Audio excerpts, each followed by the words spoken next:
And let's start with a team that featured plenty of discourse Oh, on the boy. football internet this week, and that is the Buffalo Bills getting back on track, blowing out the New York Jets.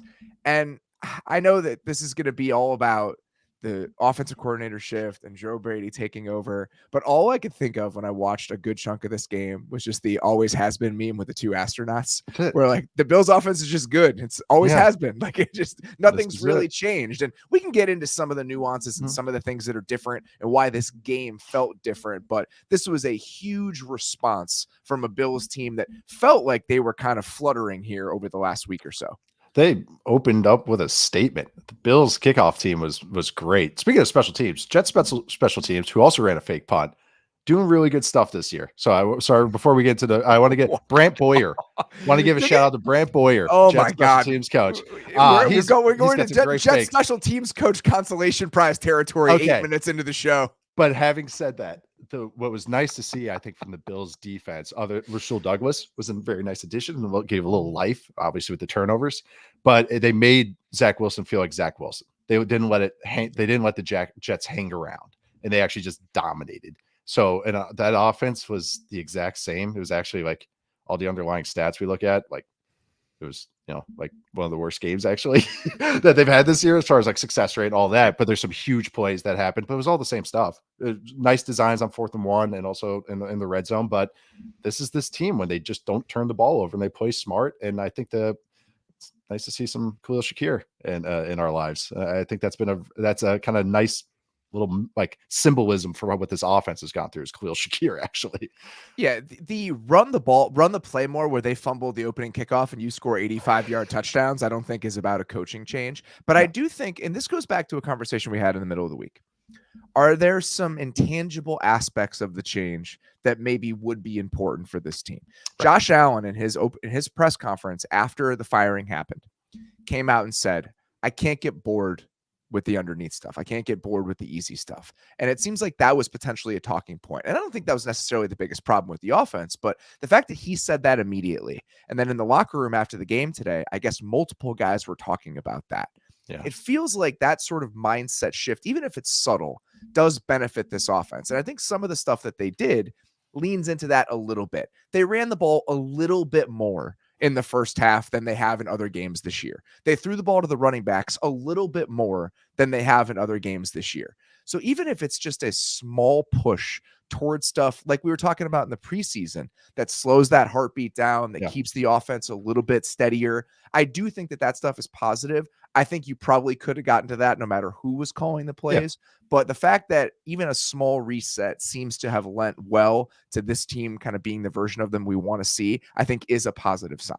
Yeah, it's like Ken Dorsey died for their sins kind of thing. Like but that's how it's going to play out. But you just watch Josh Allen. That touchdown to Khalil Shakir is one of the best throws I've ever seen.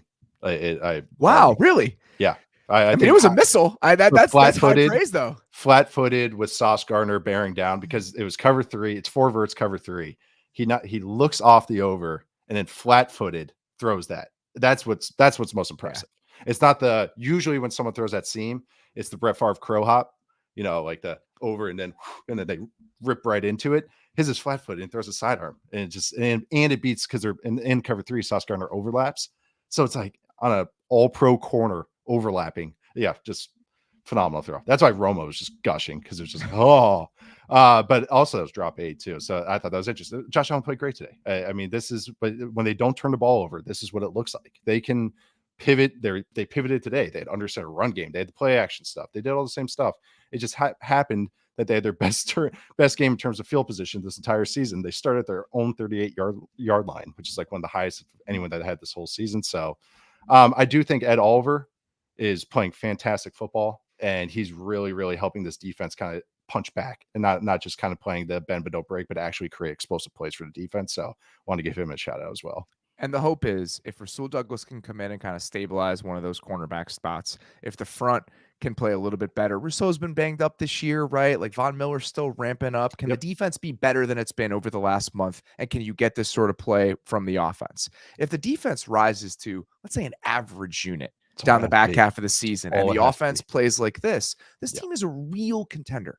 They're a real force potentially in the AFC. And it's not like their playoff hopes are dashed. They're 6-5. Oh, yeah. right? The Steelers are sitting in the 7th seed at 6-4. This team is much better than the Pittsburgh Steelers. Oh, yeah. This is very much in sight. This is very much a realistic possibility Yeah. for them to get in and seriously scare from people if they do. Yeah, if the defense improves and plays, makes everyone feel like Zach Wilson, that would work. It just schedule's tough, but I Yes. do think that some of the defense improvement is real. Just when I rewatched the Broncos game as well, like okay, just some of the stuff is coming together, and then we know the offense can go supernova at any time. So again, it's of course you want the best units on both sides, but if you don't have that, you want the elite of the elite. And that's what this Bills offense could be. They are the elite of the elite. And so that's what you want when you get into the dance floor in playoff time. They're going to play better offenses than Zach Wilson. And I think that's important to acknowledge. Yes. Zach Wilson benched at some point during this game. Going to be an interesting week for Robert Saleh at the podium as they try to figure out how to navigate this next stage of the Zach Wilson saga, drama, however you want to put it in New York. It reminds me of the Done with the Clown, like enough with the clown. Like enough with this. But they don't have another option. No, they don't have anywhere to turn. Like the Yeah. Tim Boyle solution doesn't seem like it's a market improvement or an improvement at all. So it just feels like this is what we're gonna see from the Jets offense here for the rest of the year. Yeah. Man, is it fucking ugly. Like Oh, I it's just so can't bad. get over it. Oh, I mean, Romo was just like, he was going nuts about all the stats. Like he was just like, they haven't converted a third down. And how many? How many does that one count? Oh, it doesn't even count.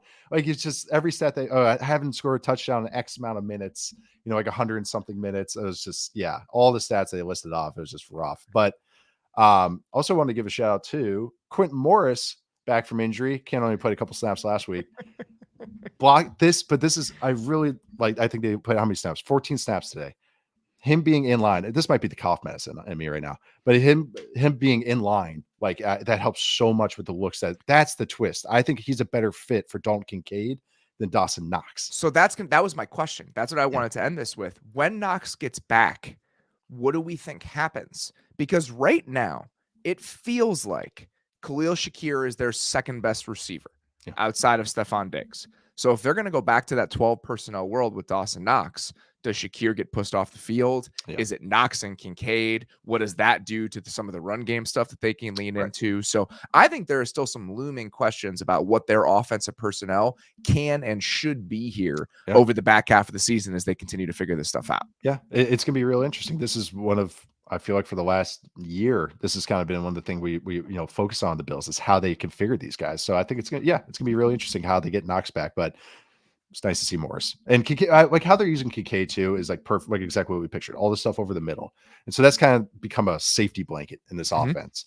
And again, that's keeping a lot of stuff just replacing blitzes today, giving him options, just getting rid of the ball quickly. And you like to see that. It gets a lot easier for the Bills next week going to Philadelphia. So the gauntlet has been thrown. At Philly, bye, at Chiefs, home against the Cowboys, at Chargers, home against the Patriots, at Dolphins. So great stuff. Great stuff. But they're gonna be good games. It's gonna be fun.